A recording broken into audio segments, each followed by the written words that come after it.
Hello friends, मैं हूं मनीष वर्मा और आपका स्वागत है हमारे YouTube channel learn of techno पर।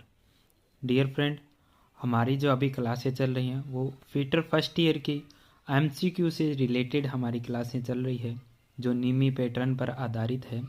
और आपका जो न्यूनतम सीबीटी पैटर्न जो चल रहा है, जो सीबीटी एग्ज़ाम होते हैं उनके अकॉर्डिंग सारे क्वेश्चन हैं। अगर आप ये वीडियो सारी डिटेल से देखते हैं, शुरू से एंड तक सारी वीडियो अगर आप वॉच करते हैं, तो आप निश्चित ही परीक्षा में सफलता प्राप्त कर सकते हैं। वीडियो में जो आपको क्वेश्चन जो मिलने वाले हैं एमसीक्यूज, वो हिंदी और इंग्लिश दोनों लैंग्वेज में मिलने वाले हैं, तो आप वीडियो को एंड तक ज़रूर वॉच कीजिएगा। तो पीछे की क्लास में हमने 10 क्वेश्चन है वो सोल्व कर लिए थे। चलिए आज आगे के 10 क्वेश्चन है वो सोल्व करते हैं।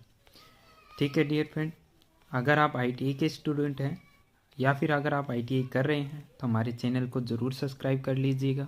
हमारे चैनल पर लेटेस्ट जॉब की जानकारी भी आपको समय समय पर मिलती रहेगी। इसके अलावा एमसीक्यूज है वो फर्स्ट ईयर के और सेकेंड ईयर के दोनों के आपको मिल जाते हैं।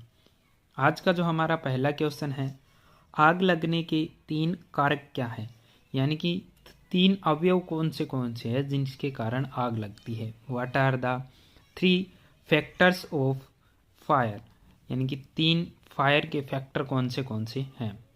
क्या है, ईंधन, उष्मा या ऑक्सीजन, यानी कि फ्यूल, हीट और ऑक्सीजन। ऑक्सीजन, ईंधन, नाइट्रोजन। Oxygen, fuel, nitrogen.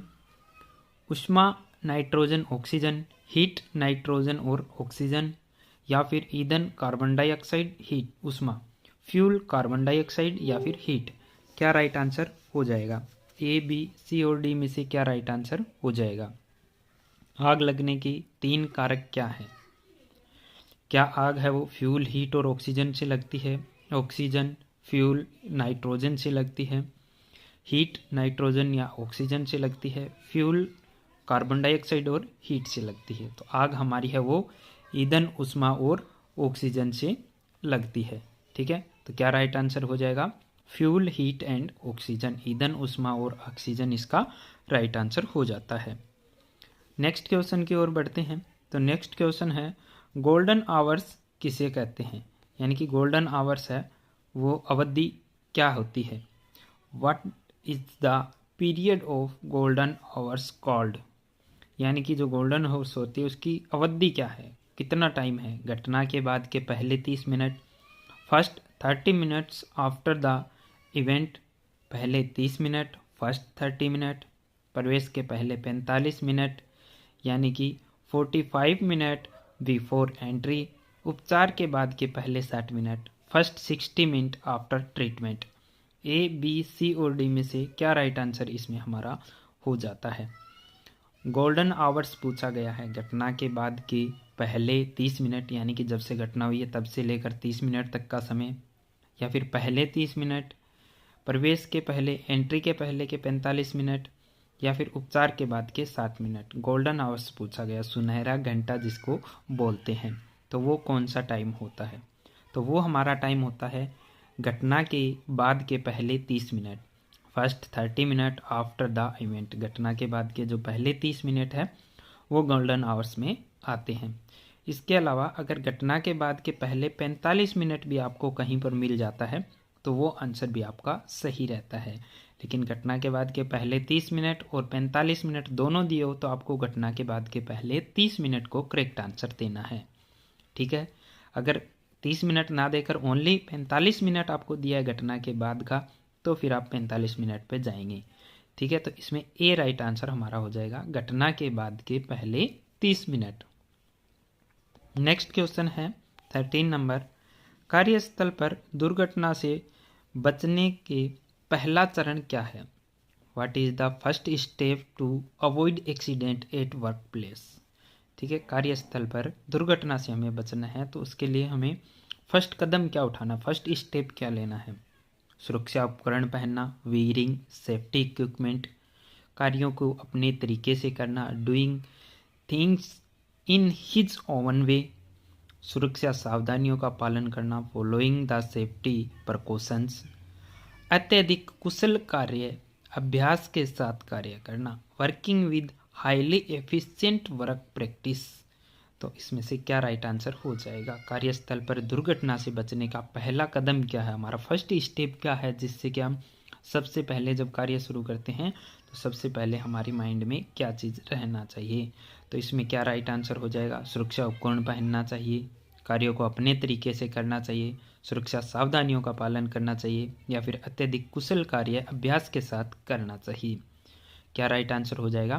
तो इसमें सबसे पहले जो सबसे पहला कदम है वो है सुरक्षा सावधानियों का पालन है वो हमें करना चाहिए। कहीं भी हम काम कर रहे हैं वर्कशॉप में तो वहाँ के लिए जो सेफ्टी इक्विपमेंट जो है वो क्या क्या यहाँ पर आने वाले हैं, ठीक है। तो सुरक्षा सावधानियों का पालन हमें करना चाहिए, फॉलोइंग द सेफ्टी प्रिकॉशंस, ठीक है। नेक्स्ट क्वेश्चन है 14 नंबर। इसमें दिया है निम्न प्रतीक क्या दर्शाता है? What does the following symbol represent? ये सिंबल हमें दिया हुआ है, ये क्या रिप्रेजेंट कर रहा है? क्या हमें क्या बोल रहा है, ये क्या कहना चाहता है हमें? क्या स्टॉप रुकने का बोल रहा है, रास्ता दे, क्या गिव वे के लिए बोल रहा है, पैदल चलने वालों का मार्ग, क्या पेडेस्ट्रियल वे के लिए बोल रहा है, या फिर ओवरटेकिंग निषेध है, ओवरटेकिंग प्रोहिबिटेड? तो ये किस चीज़ का सिंबल यहाँ पर दिखाया जा रहा है? क्या स्टॉप का है, क्या गिव वे का है, पैदल चलने वाले का है, या फिर ओवरटेकिंग रोकने के लिए है? तो किस चीज़ का सिंबल है? तो यहाँ पर ये जो हमें सिंबल दिया हुआ है ये हमारा सिंबल है स्टॉप का, ठीक है। रुकने का ऐसा सिंबल आपको यहाँ पर दिख जाता है, ठीक है। तो ये क्या है? स्टॉप का यहाँ पर सिंबल रहता है। स्टॉप यानी कि रुकने का सिंबल है वो इस प्रकार से आपको दिया रहता है। नेक्स्ट है 15 नंबर क्वेश्चन और इसमें दिया है बेकार कागज अलगाव के लिए डिब्बे का कलर कोड क्या है? What is the colour code of the beans for wastage paper suggestions? तो इसमें क्या है, बेकार कागज़ जो पड़ा होता है, कचरा वगैरह होता है, कागज़ के टुकड़े जो होते हैं, वेस्टेज होते हैं, उसको किस डिब्बे में डालना चाहिए, किस कलर के डिब्बे में डालना चाहिए? क्या रेड कलर में, ब्लू में, ब्लैक में, या फिर ग्रीन कलर में? किस कलर के डिब्बे में हमें जो कागज़ वगैरह है वो डालना चाहिए? तो बेकार कागज़ पड़े हैं, वेस्टेज पड़ी है, उसको हम ब्लू कलर के बिन में डालते हैं। ये भी अलग अलग प्रकार के होते हैं, रेड किसके लिए होता है, ब्लू किसके लिए होता है, ब्लैक किसके लिए होता है, ग्रीन किसके लिए होता है। इन सभी डिब्बों का कलर कोड का एक शॉर्ट वीडियो वो हमारे चैनल पर अवेलेबल है, आप चैनल पर जाकर देख सकते हैं। नेक्स्ट है 16 नंबर का। 16 नंबर में दिया हुआ है निम्न रोड साइन किस प्रकार का है? What type of road sign of the following? यहाँ पर क्या हमें एक रोड साइन दिया हुआ है, तो ये किस प्रकार का है? जैसे कि ये पेट्रोल पंप दर्शा रहा है, ये बता रहा है कि रास्ते किधर किधर जा रहे हैं, ठीक है। तो ये क्या है? Advance direction sign. किस चीज़ का ये साइन है? क्या पुलिस सिग्नल का है, सावधानी का संकेत है, कॉजन साइन है, या फिर अनिवार्य इम्परेटिव साइन है, या फिर सूचना का चिन्ह यानी कि इंफॉर्मेशन साइन है? तो क्या यहाँ पर राइट आंसर हो जाता है? रोड साइन किस प्रकार का दिखाया हुआ है? इम्परेटिव है, सूचना दे रहा है, इंफॉर्मेशन दे रहा है, या फिर सावधानी का है, या फिर पुलिस सिग्नल का है? तो ये हमें क्या है, कोई चीज़ की जानकारी दे रहा है यानी कि सूचना दे रहा है। तो क्या राइट आंसर हो जाएगा? डी इसका राइट आंसर हो जाएगा, यानी कि ये हमारा इंफॉर्मेशन का साइन यहाँ पर दिया हुआ है। नेक्स्ट क्वेश्चन है 17 नंबर का। 17 नंबर के क्वेश्चन में क्या दिया हुआ है? ज्वलनशील व बहने वाले तरल आग के लिए किस अग्निशामक यंत्र का प्रयोग किया जाता है? Which fire extinguisher is used for flammable and flaming liquid fire? ठीक है, फ्लेमिंग लिक्विड फायर या फ्लेमेबल फायर के लिए कौन सा एक्सटिंग्विशर यूज करेंगे? Foam extinguisher, halon extinguisher, dry powder extinguisher, या फिर कार्बन डाई एक्सटिंग्विशर? ठीक है, ज्वलनशील और बहने वाले तरल आग के लिए पूछा गया, लिक्विड के लिए, तरल के लिए पूछा गया। तो ए, बी, सी और डी में से क्या राइट आंसर हमारा इसमें हो जाता है? तो यहाँ पर क्या है, हम कोई भी तरल पदार्थ है जैसे तेल वगैरह है, बहने वाली कोई भी चीज़ है, तो वहाँ पर हम यूज़ करते हैं फोम फायर एक्सटिंग्विशर। किसका यूज़ करते हैं? फोम फायर एक्सटिंग्विशर का यूज़ करते हैं। तो ये क्या करता है, जो हमारा तरल जो बह रहा होता है, लिक्विड जो बह रहा होता है, उसके ऊपर क्या है, एक परत बनाने का काम करता है, जिससे क्या है, उसमें जो हमारा तरल जो बह रहा होता है, जो तेल वगैरह होता है, उसका और ऑक्सीजन का कनेक्शन है वो दोनों के बीच में कट हो जाता है और हमारी फायर इस प्रकार से बुझ जाती है।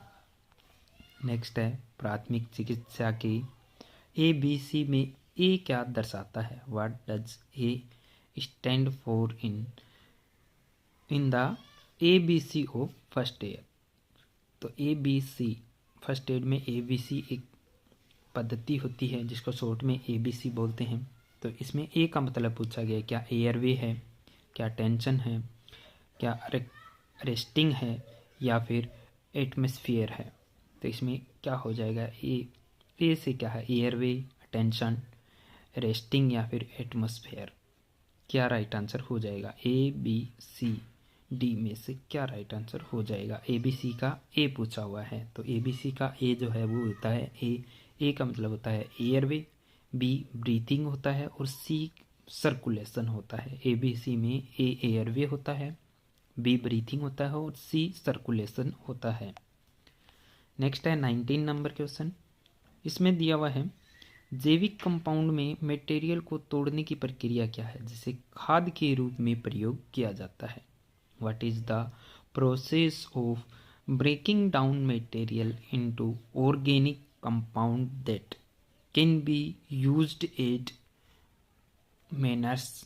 तो इसमें क्या राइट आंसर इसका हो जाएगा? थोड़ा सा ऊपर कर लेते हैं, इसमें नीचे वाला का इंग्लिश वाला दिख जाएगा, ठीक है। तो क्या लैंड फिलिंग होता है, क्या रिसाइकलिंग होता है, क्या कंपोस्टिंग होता है या फिर क्या बर्निंग द वेस्ट मटेरियल, अपशिष्ट पदार्थ जलाना होता है? क्या पूछा है? जैविक कंपाउंड में मटेरियल को तोड़ने की प्रक्रिया क्या है जिसे खाद के रूप में प्रयोग किया जाता है? अब खाद के रूप में तो खाद में क्या होता है? कंपोस्ट होता है, तो कंपोस्टिंग इसका राइट आंसर है वो हो जाता है, ठीक है। चलिए नेक्स्ट और लास्ट क्वेश्चन की ओर बढ़ते हैं। तो इसमें दिया हुआ है प्लास्टिक कचरा बिन के लिए कलर कोड क्या होता है? What is the colour code for plastic waste bin? Plastic waste material होता है उसको किस में डालते हैं, किस कोड के बिन में डाला जाता है? क्या रेड कलर में, क्या ब्लू में, क्या ग्रीन में या फिर येलो में? तो जैसे कि हमने पढ़ा था कागज़ का जो होता है वो ब्लू कलर होता है, उसी प्रकार इसमें प्लास्टिक का पूछा हुआ है तो ABC और D में से क्या राइट आंसर हो जाएगा? डियर फ्रेंड, कलर कोड बिन मोस्ट इम्पोर्टेंट है, इनकी वीडियो हमारे चैनल पर आपको अवेलेबल है। तो 20 नंबर क्वेश्चन का आंसर आप कमेंट बॉक्स में ज़रूर कीजिएगा, ठीक है डियर फ्रेंड। आज के वीडियो में बस इतना ही। पर डे आपको एक वीडियो शॉर्ट क्वेश्चन की मिलती रहेगी। Wish you all the best.